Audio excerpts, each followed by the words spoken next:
I'm Madison Mary and welcome back to my channel. If this is your first time here, please consider clicking that subscribe button down below. And without further ado, let's get into the vlog. So I just want to start off because I realized you can see this. I burnt my hand, I scalded it, so I kind of I have a boo-boo, so ignore this. But this is my ᴛᴏᴏᴅᴅᴅᴅ vlog. I'm so excited. Okay, so it is currently Tuesday the 16th. It is 11:30 a.m. I called Barnes & Noble like an hour and a half ago and I was like, hi, I would like to reserve a copy of the Barnes & Noble exclusive edition of ᴛᴏᴏᴅᴅᴅ, and they were like, we got you. So I'm gonna actually head there now to go pick it up. I'm gonna bring you with me. This, by the way, is going to be a spoiler vlog. I just don't think I can do this without being a spoiler vlog. I just have so many thoughts, so many feelings. Oh, actually, you know what? I'm gonna give you some of my theories right now. So we just hosted the ACOSF along where we reread all the books and have some theories. My first theory is that I'm gonna laugh editing this later if I'm completely wrong on some of these. I have a feeling that we're going to see the blood rite happen in this. I feel like we are going to see Nesta do the blood rite, and I feel like Cass is going to join her. I think that we're going to see a friendship between Nesta and, is her name Amira or Emery or something? There's the wing clipped shop lady from A Court of Frost and Starlight. I think we're going to see that. I do think we're going to see a fair amount of Az in this. I don't think we're really going to see any of Moore in this because I think she's going to be traveling for all of it. We do know that she's hunting down the human queens. I think she's totally going to kill at least one of them. One of them's going to die in this book. What else do we have? I'm curious to see whether or not it's going to be at Devlin's camp, the setting for her being an Illyrian. Oh, I remember. I think she still has her powers from the cauldron. I think she still is super powerful. I think we're going to still see that inside of her. But those are my main theories. I think that they're mates. I think Nesta and Cassian are mates. I'm curious to see if we'll see any relationship between the three sisters in this book. I'm not sure how present they're going to be, especially because Nesta's become so estranged from them. I also think I'm going to cry multiple times during this book, so that's going to be fun. I do have waterproof mascara on. Oh, I also did an eye look that's kind of silver flames-ish. So it's kind of silvery, if you get what I mean. I'm lit. But yeah, okay. I'm going to go buy the book because I'm so excited.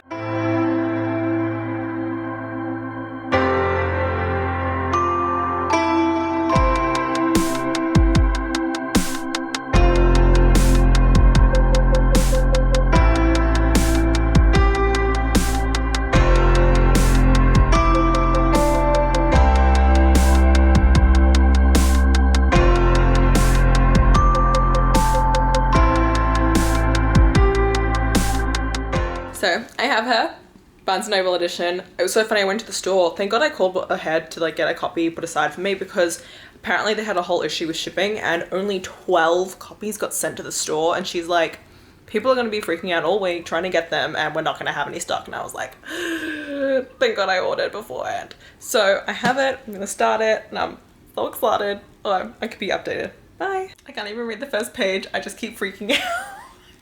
So I just got to the part where the preview ends, in A Court of Frost and Starlight, there's the 2 chapters. I just got to the end of that.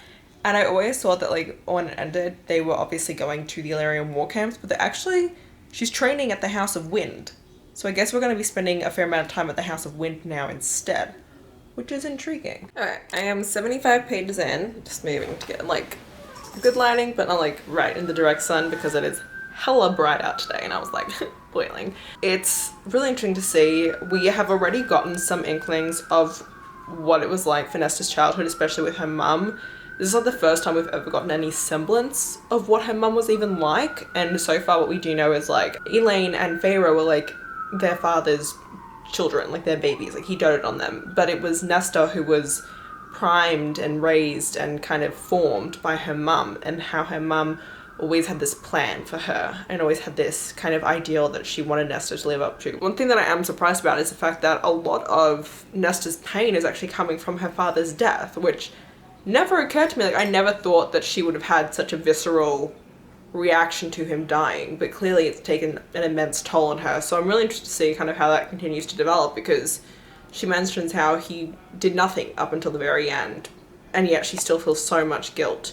And she feels so much guilt because she had all this power, she has all this power, and she was still unable to save everyone. She was still so powerless despite it all. But oh my god, the scene between Feyre and Nesta, just how broken their relationship is so depressing and just so sad to read about. Like, it literally broke my heart, just how much Feyre has tried to give her the space to grow and just come out of this rut herself, and just how it hasn't happened. I was correct. We're at Devlin's camp. He's like, what's she doing here? And she's like, witchcraft. And he's like, yeah, that's my little update for now. And I'm going to go have lunch because I need to make sure that I eat. It is 3 o'clock and I have class at 6, sadly. I'm so annoyed that I have class tonight. It's just like, it's the rudest thing in the entire world. So I would just like to point out, okay, I'm on page 90, okay? And I just want to point out that I realized during the last book that the man, the sorcerer who had captured Vassar, was the Bonecarver's brother, okay? I knew that.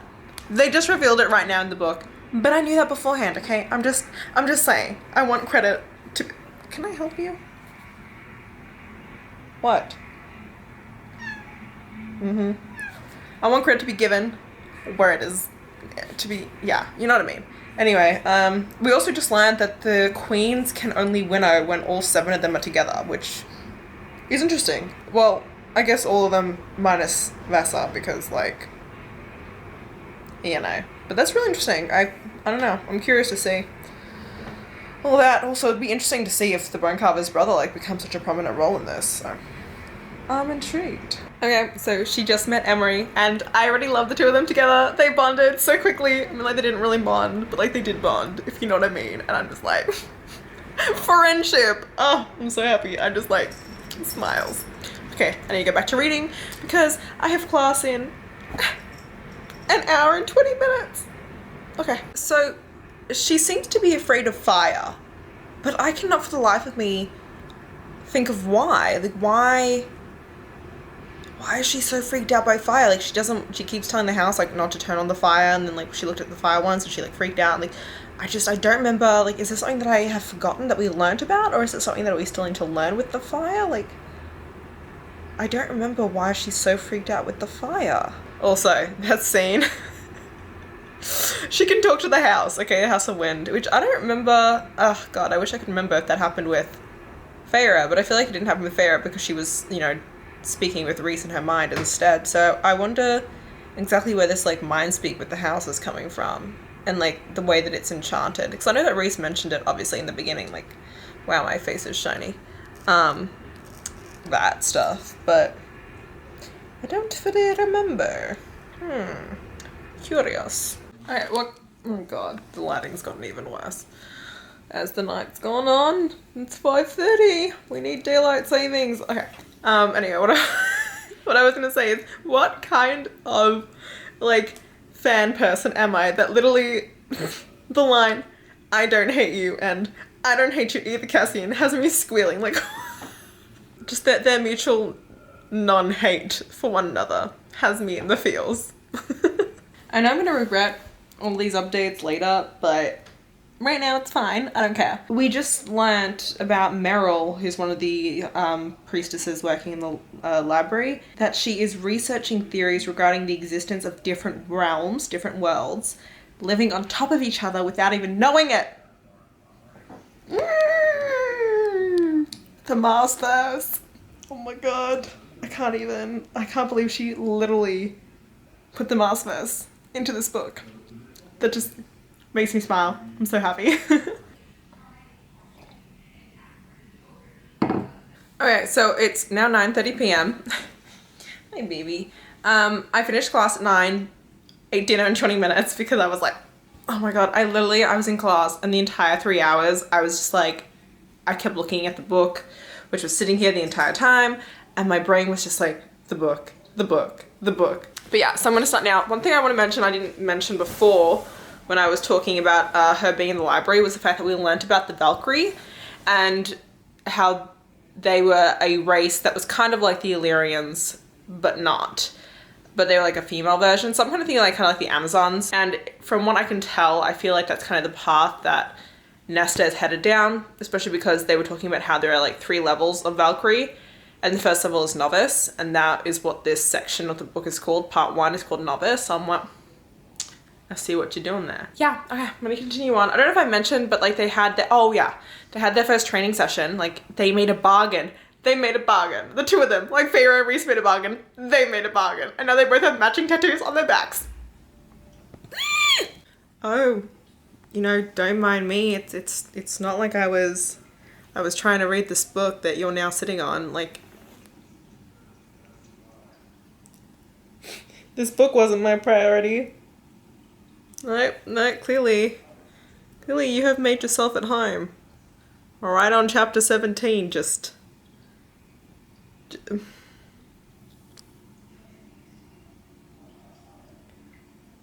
I love you so much. Oh my god, she's so lucky. Literally, I'm on chapter 17 and she's just on it. She's flat out on the book and on the pages. Like, I can't do anything. Okay, so we have worked out a compromise. I have lifted the book above her so she can still remain in her comfortable position, but I can continue reading. Oh my god, I can't. I can't even do this clip. Okay. I'm not gonna cry. I'm not gonna cry.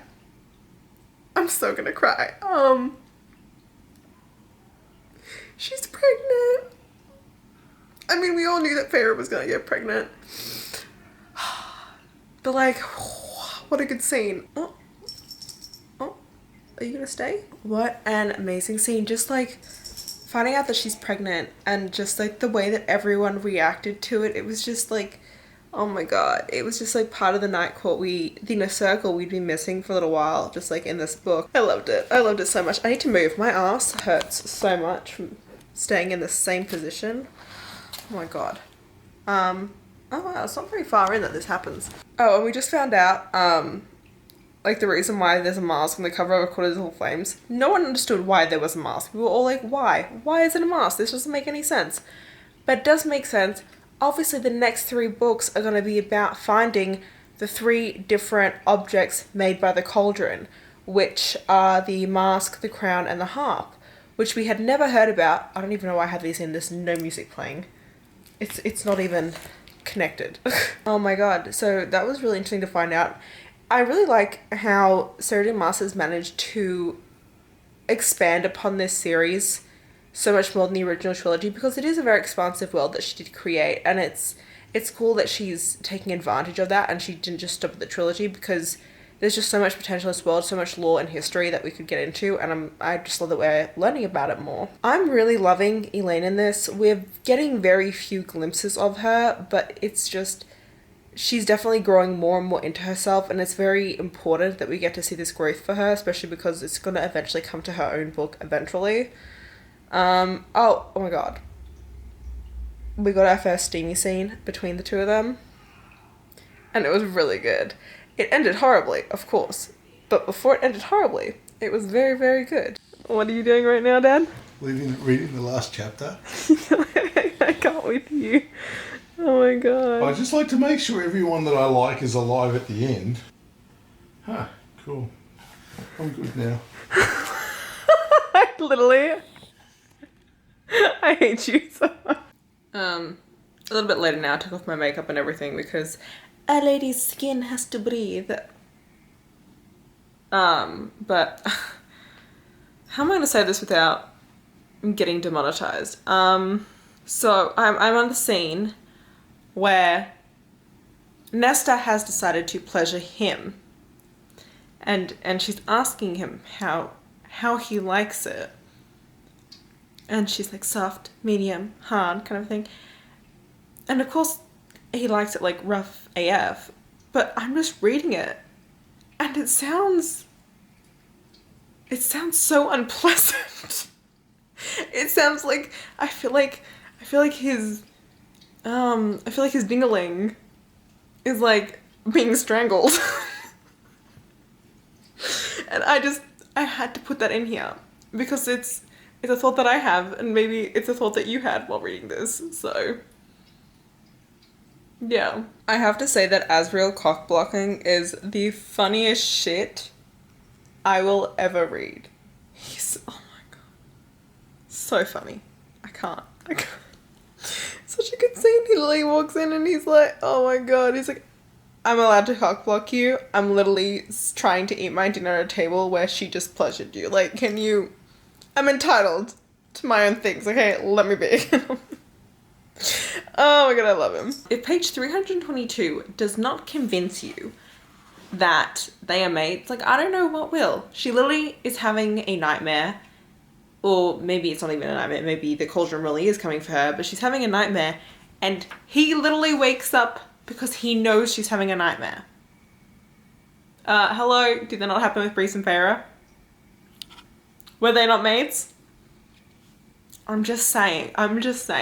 They have to be mates. The scene where she's having her nightmare, which I literally just updated you on, and then I kept reading it and it just got even more intense. Like, shit just hit the fan to the max. Oh my god. So I feel like we knew that she, like, had, like, her power was death. Like, she took death because of all the things that the bone carver felt and shit like that. But, like, she's literally pure death. Like, that's... the fuck? But oh my god, the scene where when he like uses his powers to go into her mind and he experiences what she felt. Just the fact that, like, he always knew that she had trauma, but, like, the fact that this gave him that extra understanding of who she was. I'm just really hoping that it softens him to her now and, like, all that she is and, like, this understanding of what is going on. So I'm interested to see how Rhys and Nesta's relationship develops. Also, we just learned that Feyre's baby is a quarter of Illyrian, and they're, like, all freaking out about it. And I'm wondering if the reason why they're freaking out, like, does it make birth more difficult? Like, I can imagine, like, giving birth to a child that has wings. That's not going to come out very easily. So I'm curious to see how this is all going to play out. Oh my god. I'm literally in the middle of a scene right now. I've read a lot of smutty books before, a lot. Like, a lot. But the more I think about it, I don't think, and I'm pretty sure this is what just happened. There's no way I cannot have interpreted, like, if I interpreted this wrong, that's just sad. In male female romances, I've seen this done. But never in just a hetero intercourse have I seen someone use the back door. Why am I filming this? I was not expecting that. Also, don't mind me. I'm wearing my blanket right now. This is a prime comfort. But yeah, I was just like, oh, we're using that entrance now. Okay, that's chill. It's just, I didn't know. But I fuck with it, so yeah. Allow me to read to you the first line of chapter 41. Helion, High Lord of the Day Court, arrived at the hewn city the next afternoon on a flying horse. Of course he did. Why wouldn't he? The man is so extra. And I love him. I love him so much. A lot has transpired. I'm actually about to go to bed now. So I just wanted to come on here and say that. And I'll give you guys more of an update tomorrow when I wake up. Good morning. Well, it's actually like 12 o'clock now, but I've been doing stuff prior to this. I love coffee so much. But I'm about to start up again today.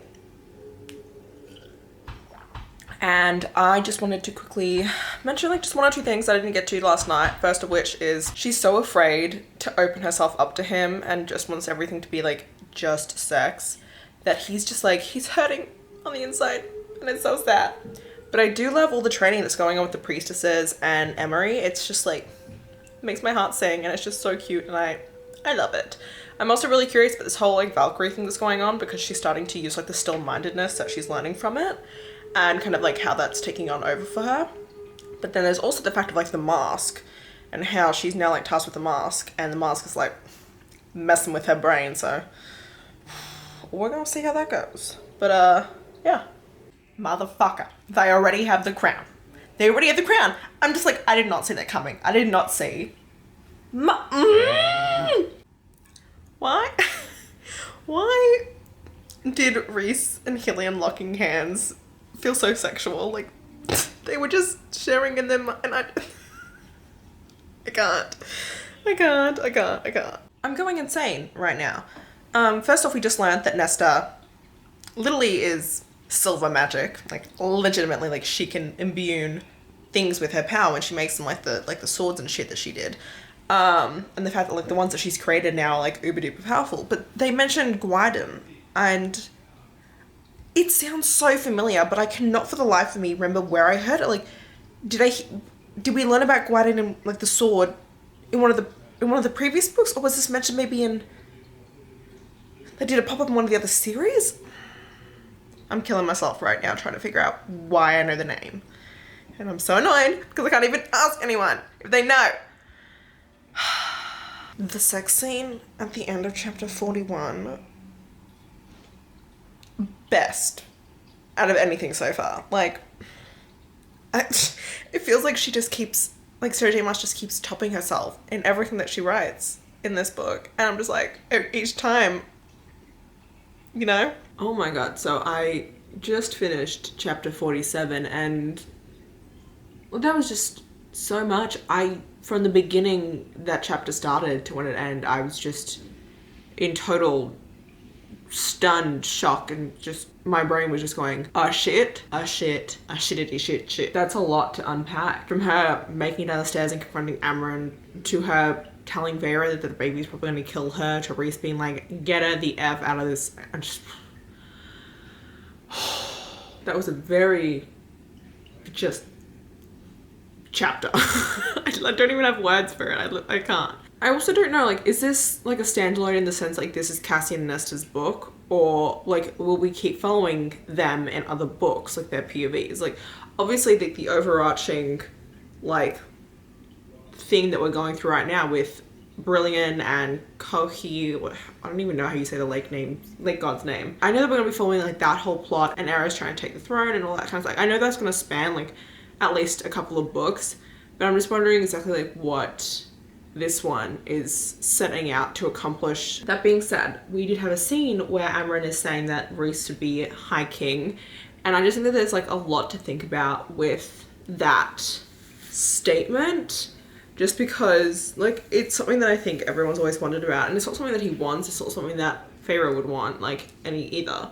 So I'm curious to see how everything's gonna play out, but like also the fact that like Amren made a lot of good points to show that like everything is kind of like pointing towards something like that, like some sort of a fate thing. So I don't know, I'm curious to see how everything's gonna play out, but I'm gonna keep reading. It is 1:41 p.m. so maybe read just a little bit more because then I need to have lunch. Well, Nesta finally cried, which meant I cried, which meant she had a whole monologue, and then Cass had a monologue, and it was just all very emotional, and it was all very sad. And it's the whole reason why I made sure I put Waterproof Mascara on, because you can't even tell. What is it with otherworldly creatures being the ones that are like, you guys are mates, okay? So, like, it wasn't actively said, okay? I just got to the bit where Lanthus escapes. Well, he doesn't escape, the harp let him out, and he goes, literally verbatim says, based upon scent alone, I would say that you two are... And then he's cut off. Like, did Cassian really have to cut him off before such a pivotal scene? I'm so annoyed. I'm so annoyed. I mean, I know that Nesta's gonna kill him because, like, obviously, like, he says it only bows to death, and she is true death, so, like, obviously she'll be able to kill him, which is wonderful. But, now we know for sure they're mates, and I just feel so accomplished. Okay, look, I don't think this is gonna be a thing, but I want to say it just in case there is something there. Gwen and Azriel. Like I said, I don't really think it's a thing, but it did pop into my head. Second thing, we all know that she deleted a threesome scene. For some reason, I'm getting the feeling that it was between Moore, Cass, and Nesta. That's just my thought. I don't know. So I think I mentioned it in the Dakota Frost and Starlight live show that, like, my brain was like, oh my god, what if Nesta and Eris, like, ended up doing the do? Because, like, you know, he's messed up, but, like, he's still hot. And now the man wants to marry her. After 3 dances. Oh my god. Like, seriously, talk about desperate much. Oh my god. Okay, so last year, it was Aileen's gift for Az, and I was like, oh my god, I love it. But this year, it's Az's gift for Nesta. He got her a reading light, and then she hugged him. She hugged him. The emotions. The emotions. When they have sex on page 609, which is just after the winter solstice, I just want to point out that ᴘᴏᴏ for the first time calls it making love. They are making love. Hello, so I just had dinner.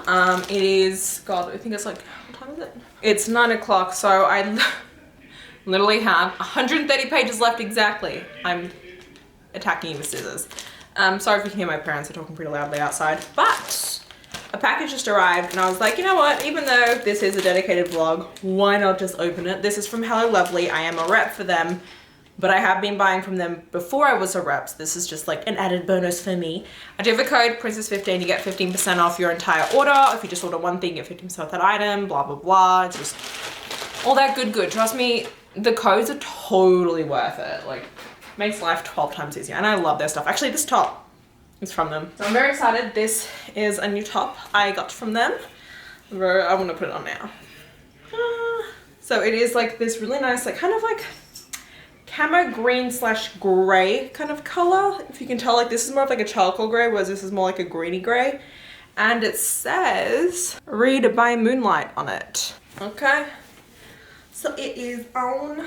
Oh, this is a, shoot, what size is this? Okay, this is a medium. So I do get their tops in mediums just because I feel like they fit just a bit better. They do go a bit long, so like if you like a snugger fit, definitely get a small. But I get their hoodies in a small and I get their sweatshirts in a medium. But yeah, I'm gonna go continue reading. Oh my god, I feel like I'm gonna be killed within these last 130 pages. Like shit's just gonna hit the fan and I'm so nervous. I can't even, but we're gonna brave it together, okay? Woo. Oh my god.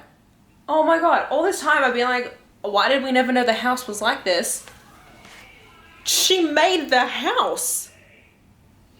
She wished for a friend and it became one. What? Oh my god. Also, I don't think that they're going to be participating in the blood ride. They did pass the initial trials for it, but there's no way she's doing the Illyrian blood ride in the rest of this, which is kind of sad because it was like my #1 prediction and I was like, womp, wrong. Okay, I'm going back to Starfall. Okay, so I feel like a little bit of a dumbass because legitimately the last clip I was like, damn, I guess the blood ride's not happening.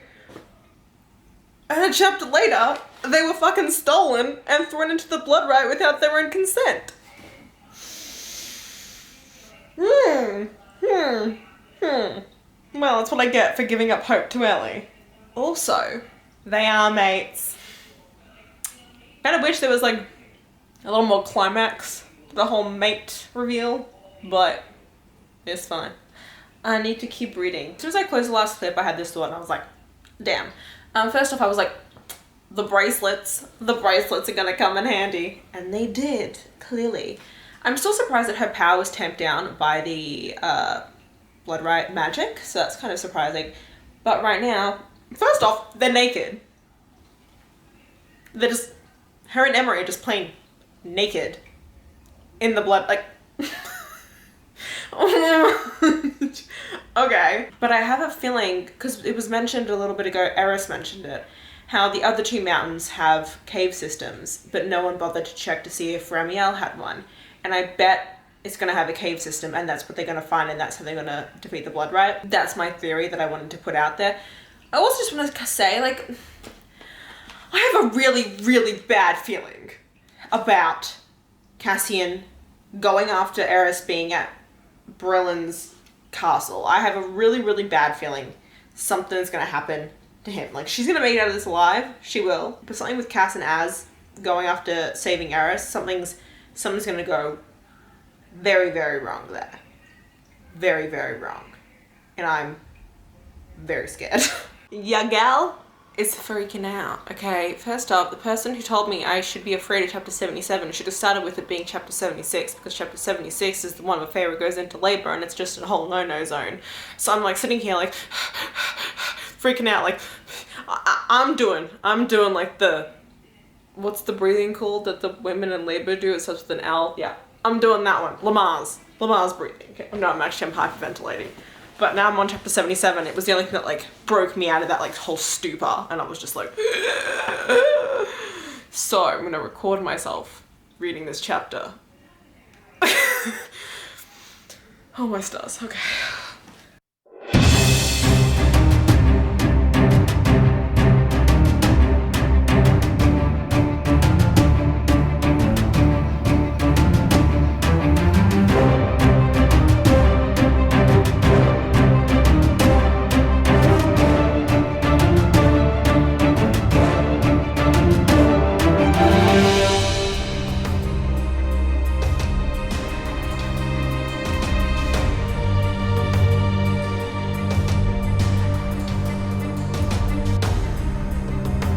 Okay, that was a chapter. Wow. That's so okay, I'm so sorry. My parents are watching Temptation Island and I can even hear it from here in my room. So I hope you guys can't hear it, and if you can, I apologize. Oh my god, what a shock and a half. I'm gonna keep reading obviously, but did she give it all up to the cauldron? What is it with all these authors making their characters give up their powers? Like, that's my least favorite trope in like 80% of books. It's only ever been done right like once. This actually kind of, I will admit, it does work here. It works for Nesta if she like loses her abilities. Only because she never really used them much in the first place, and when she did use them, it was not of her own choice. Plus she did make those 3 weapons already, so like they already exist, and that's still her sword, you know what I mean? Oh my god, okay. I'm gonna get, you know what, why not? I'm just gonna keep reading while I'm on camera. Oh my god, they named the baby Nyx. Oh my god.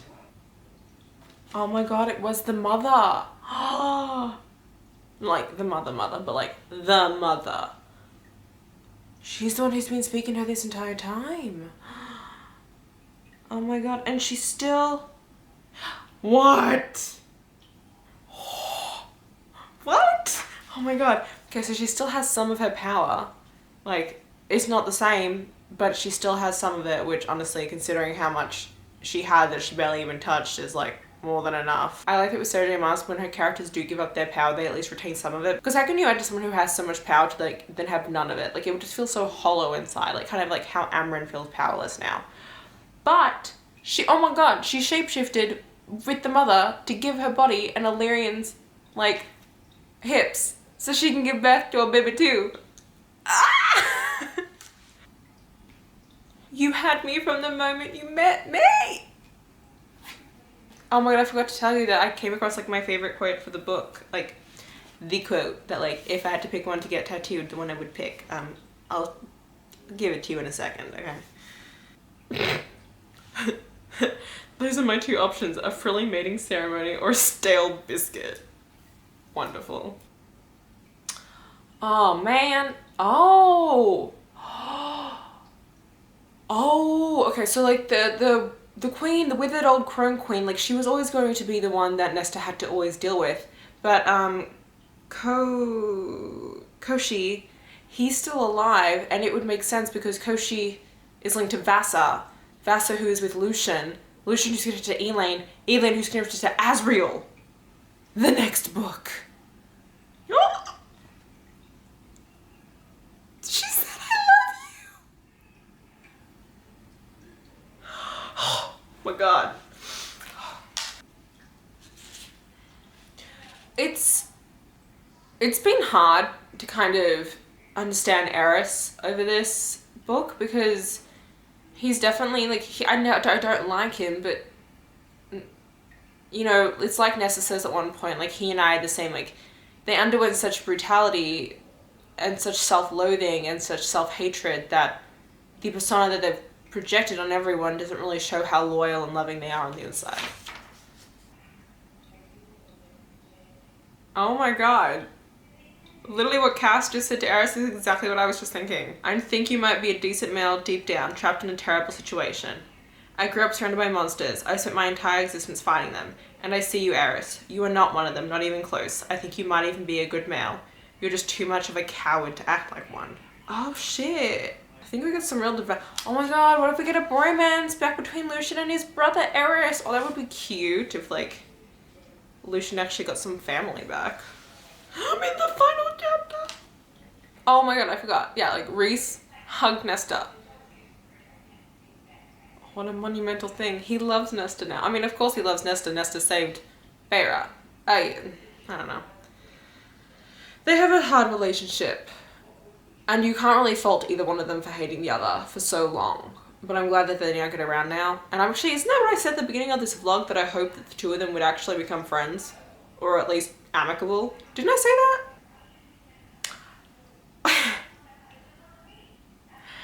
For so long, at the beginning of this, Nesta says how ridiculous it is that for winter solstice, Rhys had gotten Feyre a palace, which was the river house, the river estate. And now, for their mating ceremony, he gave them the House of Wind. That's so full circle. She's gonna go visit her dad's grave.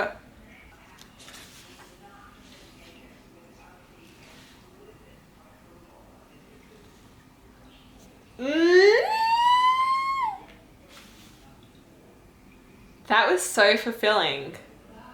And like, this is like the first time, like, I can't even speak, that like she's written anything that's kind of been standalone-esque. Like, I know it's a companion, like, to me this is a companion. Now that I think about it, it reminds me a lot of the way that she kind of structured Crescent City. It kind of has like the same feel to the overall kind of progression of like events and an overarching plot but a basic plot underneath, and the end being like just so fast-paced and just crazy.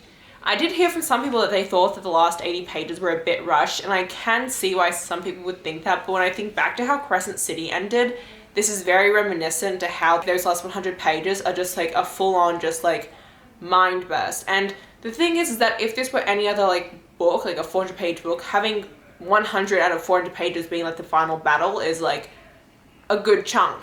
But because it's a 700-page book, I can see why some people think that a 100-page final climax would be short in the grand scheme of the book. But I'm very happy. Like, this is 5 stars for me. I give 5 stars to most of Sarah J Maas's books, but they're all 5 stars for completely different reasons. Crescent City is 5 stars for me just because it literally spoke to my heart. It spoke so deep within my very core being, because I am so connected to Bryce, unlike any other character. Well, Bryce and Aelin are very similar to me in the way that I connected to them and just kind of broke down with my feelings for them. In this one, it was very similar, but it's just because I just think that it was a story that needed to be told. You know, yeah, the sex scenes were great. I don't want people to go into this book just thinking that it's flat out just going to be sex and smut, because there's so much more to it. Like, now I think about it, it's kind of like in thirds. It's like every third of the book you get to, there's like an immensely sexual scene. It's kind of like a treat in between all the fucking chaos that goes on. I'm thinking about it, and I actually think that the next book is actually going to be Moore's book, just because she spends so much time of this book in Valhalla that I think that that's what this whole, like, that was the setup for what we're going to see next. That's my current guess. I really like that. It's interesting because I thought I was gonna cry a lot more in this book, because I thought I was gonna have, I did connect to Nesta and her struggles, but I thought it was gonna be a bit more. She's self-destructive in a way that I understand, and I also think one thing that really stood out to me during this book was the Valkyrian breathing techniques that she uses. The whole idea of, you know, she does these breathing techniques of in and out and in, and the whole idea of you let your thoughts wash over you. You accept the thoughts that are coming into you, these awful thoughts, these fears and these anxieties and worries. You just you accept them in and you let them wash out. And I think that what this book is it's Nesta's journey of self-acceptance. It's Nesta's journey of realizing that she does have worth, that she should be alive, that she has a future. As much as obviously we get Cass and Nesta's POV, this is Nesta's story. I think also to an extent that there is some development for Cass and the fact that he has always struggled with feeling like he fit in because he is the bastard born. I really enjoyed this, and I think that what I really loved the most was all the backstory that we got. I've always been so interested in the lore of this world and its creation and just the backstory and the history and all the different creatures, and we really got a lot of that in this. Oh, also, Feyre was the only pregnant lady in this. Vivian from the Winter Court, lady be pregnant! Oh my gosh, you're having a baby too! We got 2 little High Lord babies. So that's cute. Like, do you see this? And then it looks even worse when I do it like this. Oh my god. I know. I'm glad. I feel like everything really came full circle. We didn't really have any plot holes left over, which I'm very glad of. Let me find the quote that I said is like one of my new favorites. So my favorite quote of this book is on page 629 on the very bottom of it, and she says, "She would not be mastered by anything again. She was the master of herself." And I think the reason why that resonated with me was that it kind of reminded me of Genya in Shadow and Bone when she says, "I'm not ruin, I'm ruination." It's kind of that same feeling. And like ever since I read that book, like that's always been a quote that stuck with me because it was something that I related to. And I think that's a big part of what I relate to with Nesta is the whole idea that she feels like she's broken. She feels like she's dirtied and sullied and that there's like, what's the point to her? This book is about women who are so broken, who feel like they can't be fixed, learning to find their voice again. It's about them learning to love themselves. It's about them finding the strength in themselves to push on and realizing that they do have a future, that they have something to live for. And I think that's just such a beautiful overarching like message in this book. If you did make it this far, by the way, leave like a little fire emoji down below. Because yeah. But if you did enjoy this video, please hit the like button down below. If you want to see more of me, please subscribe to my channel. And until next time, thanks a bunch. Bye!